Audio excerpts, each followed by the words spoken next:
ഇന്നത്തെ കഥ സുന്ദരിക്കോഴിയും കുറുക്കനും. ഒരിടത്ത് ഒരു സുന്ദരിക്കോഴി ജീവിച്ചിരുന്നു. അവൾ കുറെ മുട്ടയിട്ടു. എന്നിട്ട് മുട്ട വിരിയാനായി അടയിരുന്നു. പെട്ടെന്നാണ് ഒരു കുറുക്കൻ അതുവഴി വന്നത്.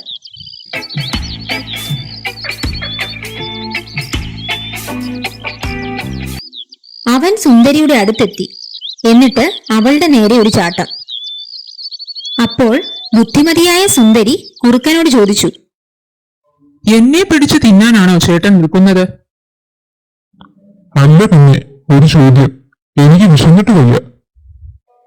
അപ്പോൾ സുന്ദരിക്കോഴി കുറുക്കനോട് പറഞ്ഞു, ചേട്ടാ, ഈ മുട്ടകൾ വിരിയുന്നവരെ ഒന്ന് ക്ഷമിച്ചുകൂടെ? എങ്കിൽ 3-4 എണ്ണത്തിനെ കൂടി തിന്നാലോ? അപ്പോൾ കുറുക്കൻ ആലോചിച്ചു. അത് ശരിയാണല്ലോ, മുട്ട വിരിഞ്ഞാൽ 3-4 എണ്ണത്തിനെ കൂടി കിട്ടും. ഒരു സദ്യ തന്നെയാകും. മാത്രമല്ല, നാളേക്കും കരുതാം. ശരി, അങ്ങനെയാകട്ടെ. ഇത് പറഞ്ഞ് കുറുക്കൻ നടന്നകന്നു. അങ്ങനെ ഒരാഴ്ച കഴിഞ്ഞപ്പോൾ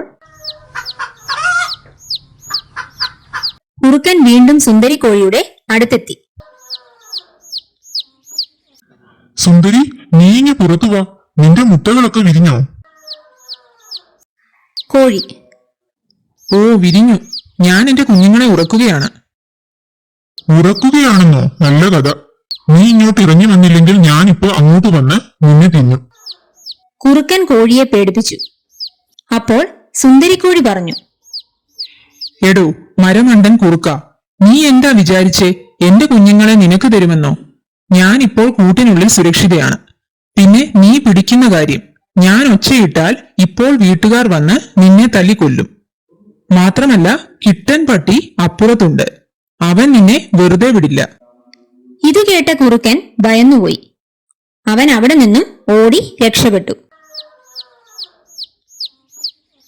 ഇതായിരുന്നു ഇന്നത്തെ കഥ, സുന്ദരിക്കോഴിയും കുറുക്കനും.